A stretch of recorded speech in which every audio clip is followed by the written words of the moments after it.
Well, all right. Once again, hello to all of y'all, to all of our listeners out there in points throughout the Cotton Belt. We want to welcome you back to the Cotton Companion podcast, wherever you may be listening to us, from California all the way through to the Carolinas.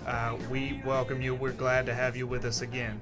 We are back with this, the 18th episode of the world-famous Cotton Companion podcast. I say we are back, and I mean it quite literally this time. We, Jim and I, spent last week up at our corporate offices at Meister Media Worldwide offices in Willoughby, Ohio. That's right there outside of Cleveland, Ohio. And it was a big week for us. We had a good time. We loved getting to see, for those of you who don't know, we are in a small sort of satellite office here in Memphis. And so the majority of our company always refer, I say things like worldwide and the mothership. It's really not that big of a company. It's about, 100 folks up there, Jim? At least 100, yes. Yeah. So we love getting to see all those folks, all of the support staff who work so hard to support the various efforts that we do throughout the year. Good time. Love to see those people. Made some terrible food choices. Ate a bunch of Applebee's and Texas Roadhouse, and they were great. There was gravy involved and a lot of bread. Just really bad. Not a very healthy lifestyle for you there, Beck. No, it's not.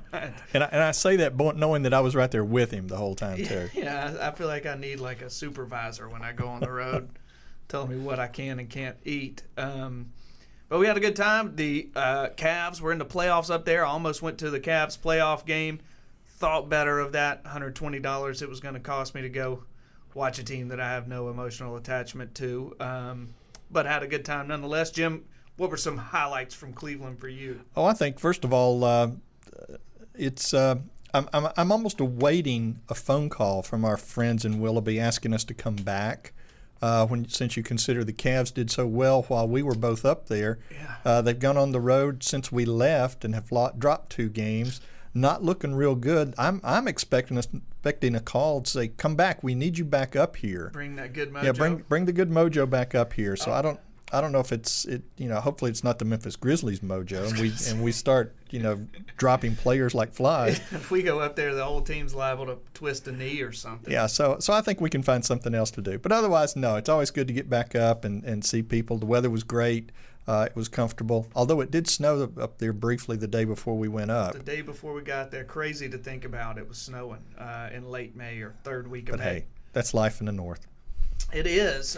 For our purposes, life in the South, life in the Cotton Belt. Like I say, today is Tuesday, May 24. We are well and truly deep into planting season now. I know many of you are already put away with the planter. Some of y'all are still out there. Actually, I don't want to step on Jim's toes because he's going to give a crop progress report here in the next segment. So we know that it's still plant season out there. It's still hashtag plant16 as I see y'all posting on various social media sites. I talked to a buddy of mine this morning down in the Mississippi Delta. He said they're done planting and they're laying some pipe around their cornfields now and just getting ready to put some water on. So it's that time of year. It's a fun time. It's a neat time for us. Plant season puts us in a good mood when we see all the possibilities that are out there. So with that in mind, I do want to pause and make a plug for this very own podcast, as I've done the past couple of times. I'll keep it brief. It's plant season. It's production season. You are in the cab of the tractor and in the cab of the truck. There's only so much radio you can listen to. I know this for a fact because I used to live it every summer when I was working on the farm. After umpteen days in a row, I just cannot listen to the local sports radio station any longer. So utilize our podcast this production season. We put out an episode every other week, and we hope we pack it with good, useful, and entertaining information for you. Utilize the Cotton Companion podcast when you can. Tell your buddies about us. We want to do you a service and keep you informed and entertained while you're in the cab of that tractor this summer, and we hope that you will be plugging in. So, enough of my evangelizing on our own behalf. I want to tell you about our show today. We got a great one lined up for you. We're going to start like we always do with Jim here leading us in a brief discussion of the latest breaking cotton news from around the globe. We've got some big stuff happen this week. Like I say, he's giving us a crop progress report. And then what do we have, Jim? We got some big possible potential merger news. There's a potential merger on the horizon, and then there's also some news out of EPA that may not make the cotton market very happy, but we'll talk about it anyway. Man, that's a bummer of a story. We got to start doing, like, you know how the local news segments will include just a story about a fireman rescuing a cat from a tree or something. Right. Well, that's really what our crop progress is. There you go. That's the happy news. We got to start doing at least one happy item in these things. So anyhow, we're going to get deeper into that, obviously, in the next segment. After that, Jim ventured all the way across the street to the Agri Center here in Memphis just yesterday, right? Absolutely. And spoke with Tennessee's own extension expert, Dr. Mike Buschermohle, right? Jim, tell us a little bit about what that interview was about. Mike was in town to speak to the Memphis Ag Club. And for those of you that don't know Mike is a professor in the Biosystems Engineering and Soil Science Department at the University of Tennessee in Knoxville. And he works on the extension side, and he's basically, at this point in his career, their precision ag specialist. So he was visiting with the Ag Club yesterday and talking about items and trends in precision ag that are currently having an impact on not only on cotton but on all crops in this area, and some of the trends that he sees coming for the future. So after his presentation, we did sit down and do a short interview, which we'll be bringing to you later in this podcast. Yeah, we talk frequently throughout the year. I consult whenever I have to do a precision ag story about anything under that big umbrella of precision ag. I call Dr. Ed Barnes, Cousin Ed, as I call him.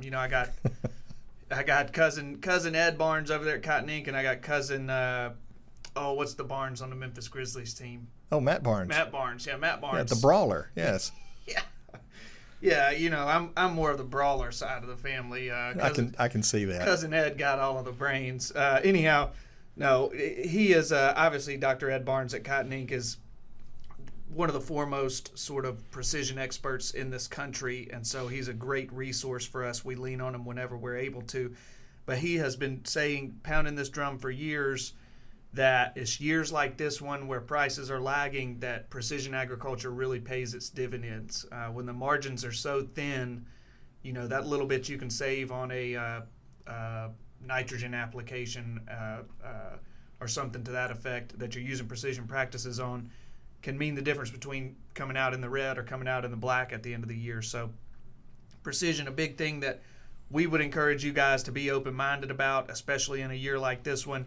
And there's no better place to start than with somebody like Dr. Buschermohle, who was kind enough to sit down with us yesterday. So we hope you'll stay tuned in for that one. Yeah, and not to backtrack very much, but going back to your plug about, listening, participating, listening to the podcast. One of the trends that Mike talked about yesterday was auto steer, and how auto steer has really just kind of freed the tractor operators up to make the turn at the end row, watch everything settle back in, and then all they're doing is just watching, talking on the phone, enjoying life, and it's a great time to pull the Cotton Companion up and listen. There you go.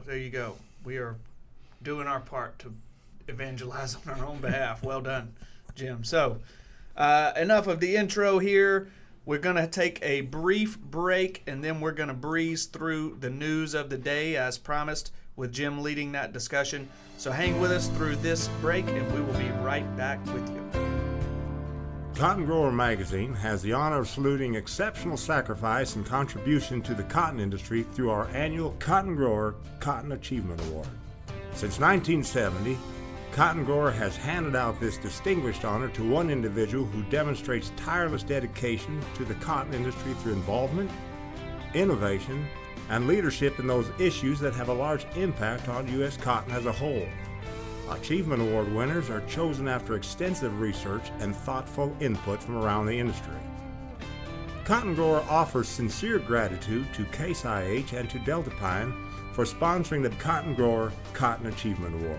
In joining the effort to recognize and honor industry leaders, these companies demonstrate their devotion to the cotton industry and their desire to see growers succeed. Well, welcome back. As Beck said, we're going to spend a little time going through a couple of the key stories in the cotton industry this week, and we'll start with the good news. We'll start with the USDA's crop progress report that was issued on May 23rd, showing at this point, at this time of the year, we're looking at a 46% of the U.S. cotton crop currently in the ground, and that's based on the 15 states that plant 99% of the cotton acreage. That 46% is really and truly, it's 6% increase over where we were a week ago, and it's just a shade behind the 5-year average. So I think for the most part, the cotton crop is pretty much right on schedule. Now, when you go in and dive down into the individual state numbers, what you find is in the past week, we've had double-digit increases in planting in 10 states. Louisiana kind of led the charge with a 25% increase in their acres, but you also had really good coverage or really good work, field work or increases in Alabama, Arkansas, Georgia, Louisiana, Mississippi, North Carolina, Oklahoma, South Carolina, Tennessee, and Virginia. Again, even though the overall crop percentage of planting at this point is a little bit behind the 5-year average, there are still 7 states out there that are ahead of their 5-year average. Missouri's kind of leading the way at that point, and also followed by Arkansas, Arizona, Alabama, Mississippi, Oklahoma, and Tennessee. So it's good to see that we've got people are taking advantage of good weather and enough good soil moisture to get out and move things quickly along as far as planting is concerned. Sometime over the next couple of weeks, we will start getting reports as part of the crop progress report in terms of emergence. So once those numbers start coming in, we'll start sharing those with you as well. That's the good news. Now to the not so happy news. We have 3 states sitting there right now, Arkansas, Mississippi, and Tennessee, waiting on a decision from EPA about a Section 18 emergency use for Transform for plant bug control this season. And those of you who grow cotton in the Mid-South realize just how valuable a product Transform can be for plant bug control. Those decisions are still pending. I think the comment period on those ended late last week, so we should hopefully be getting indications pretty soon on, particularly as youth season is coming up, on whether those Section 18s are going to be ready for us or not. But at the same time, it's become apparent EPA is looking in a different direction for a proposed re-registration of the product. According to some of the information we've been able to get, and these are from folks like the National Cotton Council and other sources, EPA's new proposed registration decision for sulfoxaflor, which is the chemical name for Transform, is focusing on registration for only on selected agricultural crops, ornamentals, and turf, which means what they call indeterminate blooming crops, which include cotton, citrus, soybeans, and other crops that were covered under the original label, are not going to be included in this newly proposed registration. Now, as EPA always does in something like this, they've opened up a 30-day public comment period that is running now and will end on June 17th for this new label. Needless to say, the National Cotton Council is preparing comments in response to this. They are encouraging others in the cotton industry, and that means everyone listening to this podcast or related to anyone listening to this podcast. It's urging them to participate as well. If you go online to cottongrower.com, you'll find an article about this new Transform label, and in that article there is a link directly to the regulations.gov website that will take you to that comments page where you'll be able to express your opinions. So again, it's an interesting situation. It's kind of a sad situation, but let's we have an opportunity, at least as an industry, to have a voice in this, and hopefully we'll get some good action or some positive action or a change coming from EPA based on their current thinking. Yeah, it's another, and I hate the idea of victimhood, making yourself a victim or something. But gosh, it sure seems like cotton is the whipping boy on stuff like this more often than not. Singled out of that EPA legislation there. Well, and when you sit back and consider everything else that's going on in the industry, the fact that we're still dealing with prices that are pretty range bound in about a 5-cent range, moving into a second year, third year of those, you're still looking at influences from other countries. As some growers have told me, it's like it almost feels like we're being piled on. Yeah. At this point, I don't think it's a concerted effort by anyone. Certainly no conspiracy theories here. It's just sort of the way things seem to be falling at this point. But needless to say, it doesn't make things any easier. And all we can do is sit back and hope for a change of attitude or a change of mind, and that folks will actually start looking at the science behind the products rather than the emotional side. Well, to be sure, we can do more than hope. I mean, there's an open comment period, right? Absolutely. Again, this is one of those things where we would encourage you guys to get involved. Mm-hmm. June 17th is the last day. Yeah, I think that, and you know what, I was thinking about this as I was texting with one of my farmer buddies in the Delta this morning. You guys as growers really have more of a voice, I think, than you realize sometimes. I mean, when you're asked to comment on stuff like this, when you can represent your industry in any capacity, the general public, although it doesn't always feel like it, has a soft spot for the American farmer. So if you're given a platform, if you're given an opportunity like this to go to bat on behalf of the industry, by all means, the editorial stance at Cotton Grower Magazine is go do it. Yeah, we're 100% behind you. Yeah. So anyhow, enough of me soapboxing. Well, it's good to soapbox every now and then. Yeah. We're both guilty of it. Yeah.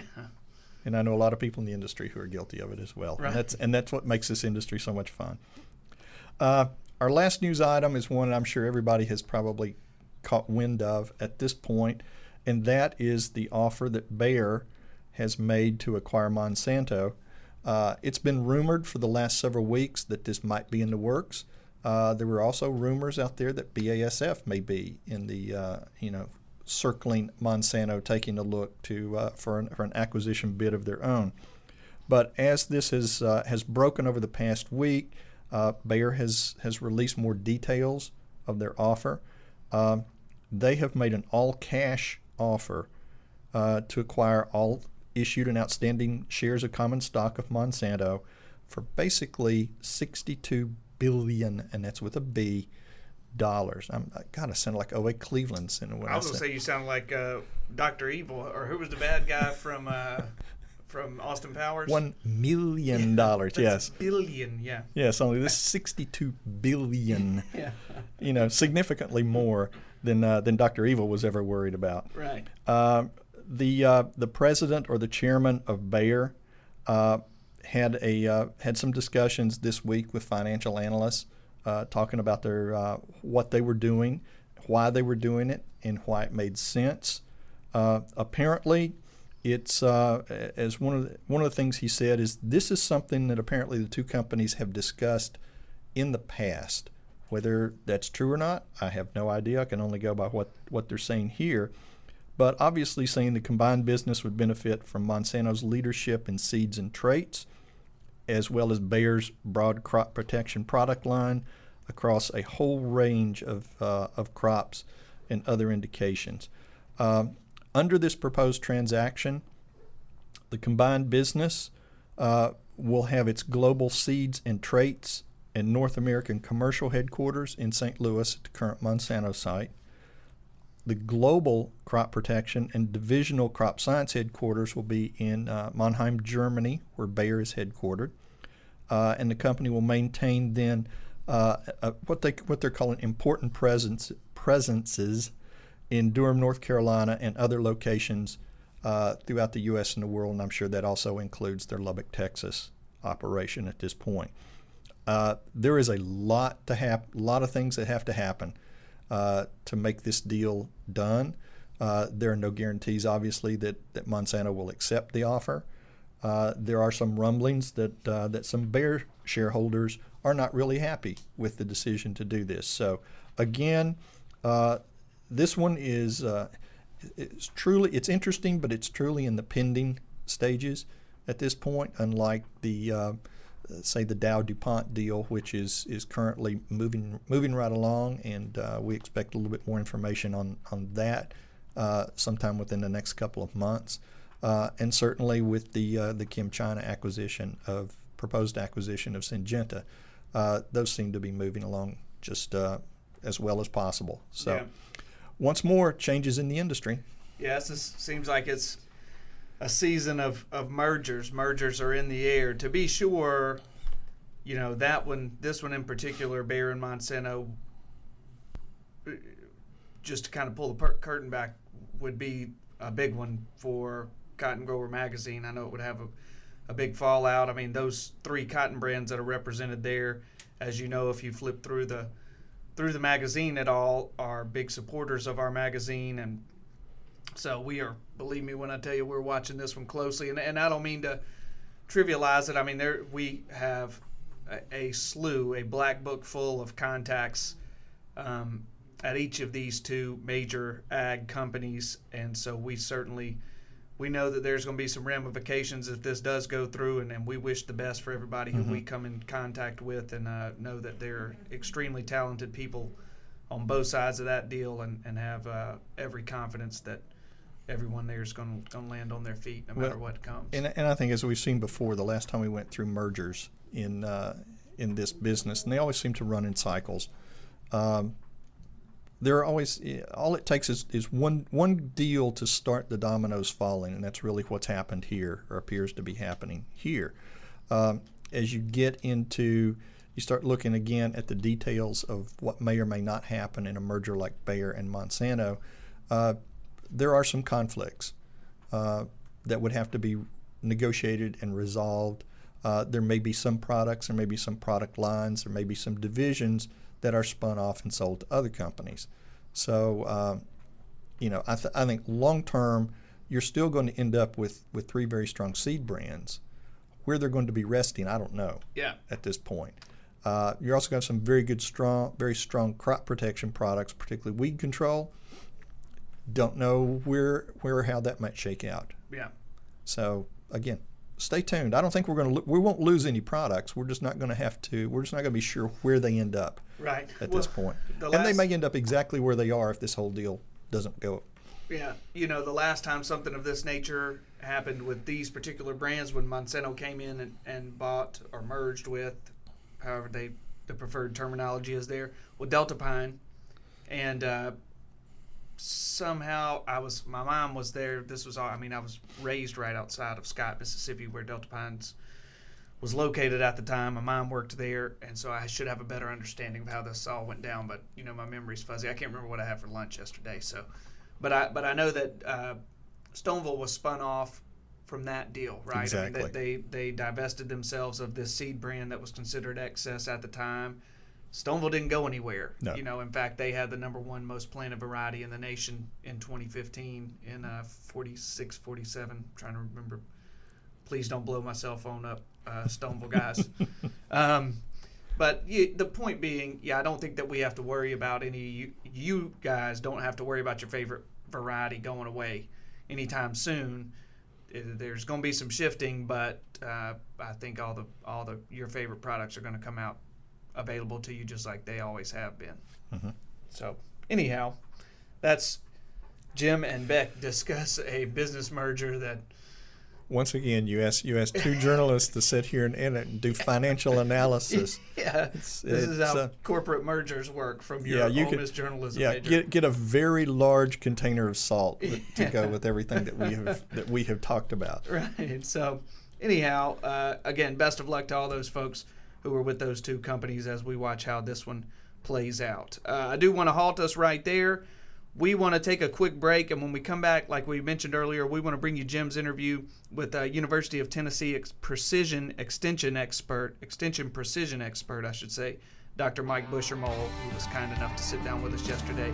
So stick with us, and when we come back, you will hear that interview.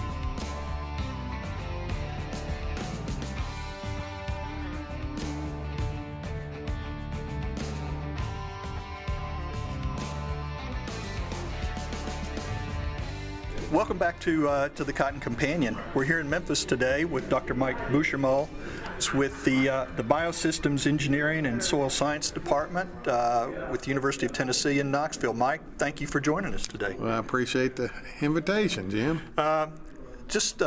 You've just met with the Memphis Ag Club and made a great presentation on precision agriculture and some of the technologies that are involved in the industry at this point. If I'm a cotton grower, what are the basic things that I should be looking at from a precision ag perspective, and why? I think two of the technologies that are probably should be rapidly adopted one is section control on sprayers. We make a tremendous amount of passes across the field to control diseases and insects, and that technology can give us chemical savings, labor savings. Some of the work we've done here in Tennessee, we're seeing an average of around 8% savings by using, sprayer section control and planter control. When we start looking at section control on planters, typical seed costs for us are somewhere in the neighborhood of $100 an acre, and some of the work that we've done in the past at University of Tennessee and UT Extension is we're seeing an average savings in our state somewhere around 5%. So if you're farming, 1,000 acres, 5% seed savings can add up quite a bit and pay for the technology fairly rapidly. Okay. What about the planting technology that growers are available to growers today? Obviously, in West Tennessee or in parts of the Mid-South, you're dealing with fields that are kind of irregularly shaped, but there's some technologies out there to help cover a lot of ground in a short period of time, particularly when you're dealing with weather windows and things like that. One of the newest technologies out there is really these planters that are capable of going high speed. We're currently looking at one of the high-speed planters, and he's typically been planting in the neighborhood of 8 to 10 miles an hour, so we can cover a lot more acres in a typical day. Still, with the technology, the seed placement is pretty phenomenal, and so you're looking at trying to get planted in a smaller window. Then you either go wider or you go faster. And so there's already been wide planters out, and now we're looking at faster and trying to gather information to be able to help producers make the decision on your farm size and shapes, which is better for you, wider or faster. Okay. I think most growers now are dealing with yield monitors, field mapping, and things like that. How does that information tie into some of the work that you're doing with these planters in terms of increasing efficiencies? Well, mainly we start looking at using yield data. It's primarily trying to create management zones in the field to define areas that are more productive or less productive, and then we're changing inputs in those areas, whether it be seed spacing or fertility or whatever. And so yield data is just a layer of information that producers are using to create these management zones and basically take a field and break it into smaller areas and not farm the field as a uniform entity. Okay. In these planters, are you dealing with planting one variety, or can you put multiple varieties in the hoppers? Right now there's multi-variety planters. So we're carrying, at least two varieties. So in parts of the field where variety A is more appropriate, you're planting variety A, and as soon as you get into, you're planting based on a prescription map. So as soon as you get into an area that's requiring for variety B, then you're switching over, and so you're planting a different variety. Okay. I know if you're dealing with these high-speed planters, the wider planters, how does that impact the other equipment needs that a grower is going to have to factor into this? I'm guessing just not any size tractor can pull these monstrosities. No, when we start, even the wider planter, but even a 40-foot wide high-speed planter, you're going to have to increase horsepower to be able to get those speeds that these things are capable of doing. So, when you go to purchase a planter, you got to be looking at, does your current equipment able to handle that planter, or even with a wider planter, the amount of weight, we're carrying a tremendous amount of seed weight, and so you need to match the right equipment in order to increase your efficiency. Okay. Speaking of those efficiencies, you mentioned something in your discussion about with the precision planting and with the variable rate fertilization and things like that. What kind of savings are you seeing from in a cotton operation for growers who are using these technologies? Well, from the auto section control for sprayers, we're seeing about 8% in our state. Average with planters, with section control and planters, we're seeing about 4.5% to 5% savings in seed costs. So, it depends on the number of acres that you're planting and how fast you'll pay off the technology. Okay. Looking at the cost of equipment now and things, this is not most growers who are using these technologies are going to be working on a pretty large-scale operation. Is that correct? When you start adopting some of the technologies, the size is not as critical, but when you start talking about, trying to incorporate auto guidance with section control and planters and a high-speed planter, the equipment costs are going to be pretty high, and so you're looking at larger operations. There are technologies out there. A yield monitor is fairly inexpensive technology compared to some of the others, and so a lot of people started out with a yield monitor and then have adopted other technologies as they went along, but there are technologies that are more geared toward a smaller grower. Okay. Looking ahead, there's a whole laundry list, obviously, of precision ag technologies out there. What do you see coming down the pike soon or within the next few years that just another tool or other tools that growers might be looking at or considering? I think what you'll see in the future is UAVs right now is a very hot topic. We've been collecting remote sensing data for many years, but UAVs give us an opportunity. It's at the platform to capture, data that we've seen before, but it's more real time. I think we'll see a lot of UAV application for what I call directed scouting, where we'll send a UAV up on top. I mean, if you've ever seen, a video where a picture of a field that's taken from the air, you see areas that you really need to go spend more time scouting in areas that you probably don't. So I think we'll get more efficient in our crop scouting and be able to make better management decisions. The ultimate goal would be able to generate more information, to be able to do, variable rate nitrogen application or pick certifoliants. We're talking about cotton, which we can already do, but it's more real time. We can put it up, and we just got to get the technology and the folks out there that'll be flying and generating the information. Yeah. I know the topic or the subject or title you gave your talk was "We Don't Farm the Same Way Your Granddaddy Did," and you mentioned your grandfather and the way he farmed in Kentucky is probably very similar to the way my grandfather did in East Tennessee at that point. What would he think today if he could see some of these technologies? What do you think he would think? I think he would be pretty stunned. As a youngster, they farmed a lot of corn. Later on, it was mainly tobacco and a little bit of crops, but I think the biggest tractor he ever owned was a John Deere B, 18 horsepower, and had 4-row equipment, and so now to see an 80-foot wide planter being pulled by a 500 horsepower tractor and a 120-foot spray boom, I think the size of the equipment would stun him, and I think that maybe the amount of technology and some of the complexity that comes with that technology, I'm sure he wouldn't want to even, fathom how to operate it. But I think those two things, GPS, knowing where you are in the field and being able to put out something more than filling up the manure spreader and then taking the 2 draft horses out and spreading it out of the barn. Well, Mike, thank you. I know obviously precision ag has come a long way in the last couple of decades. I'm sure we haven't seen the end of it at this point. But anyway, Mike, thank you for joining us here on the Cotton Companion. We'll be right back with you after this short break.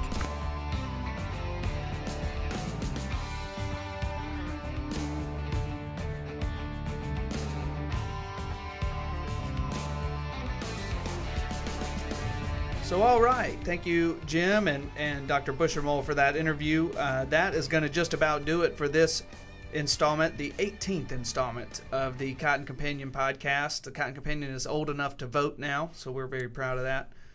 We want to thank you sincerely for joining us, as always. If you like what you're hearing, please, by all means, tell your farmer buddies about this podcast. You can tell them that they can find us, they can reach this podcast, any of our archived episodes, in 3 easy ways. The first, simply go to cottongrower.com. That's the URL that you would type into your search bar, cottongrower.com, and search for the Cotton Companion there in the search bar on the homepage. Once you're there, once you hit enter on that, you will be taken to a page that houses, I think, somewhere around 9 or 12 episodes of the podcast. Again, we're at 18, so you would have to go to page 2 to find some of the more latest ones. But they're organized there. The topic of each one is in the headline. You should be able, it's like a smorgasbord of audio entertainment. You pick the one you want to listen to and go for it. The second easy way to find us is by subscribing to our channel on iTunes. If you are familiar with iTunes on your smartphone, just go ahead and subscribe to our channel. Leave us a rating. Let us know what you think of our pod.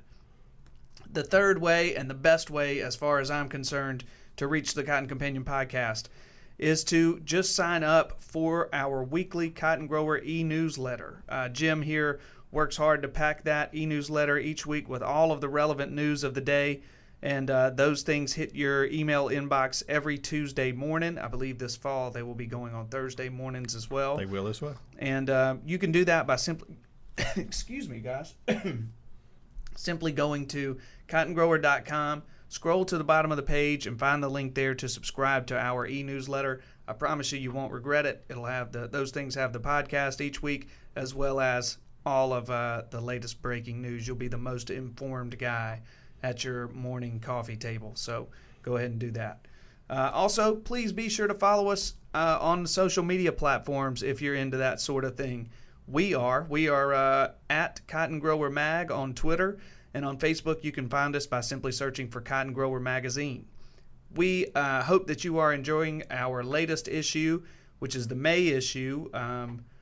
We have a great story that's really picked up some traction online on various social media sites about how Kansas could be about to really expand its cotton acreage. It's kind of a neat little human interest story for those of us outside of Kansas.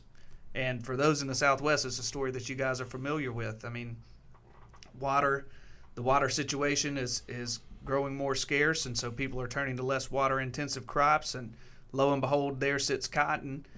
There's been some technological breakthroughs that make it more possible in Kansas, so it's a neat story. It's one that's easy to follow. It's a good narrative story. So look for that one. There's also a nice feature in there about something that we talked about earlier today with the EPA registration for Transform and the troubles we're having there. We have a nice feature in the May issue about some of the struggles that cotton producers have had with beekeepers over the past year and how that's kind of impacting maybe some potential legislation. So good issue.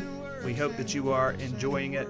We will be back with our June-July issue in the first week of July. Right around the first week of July. Yeah, so be on the lookout for that one here in a little over a month.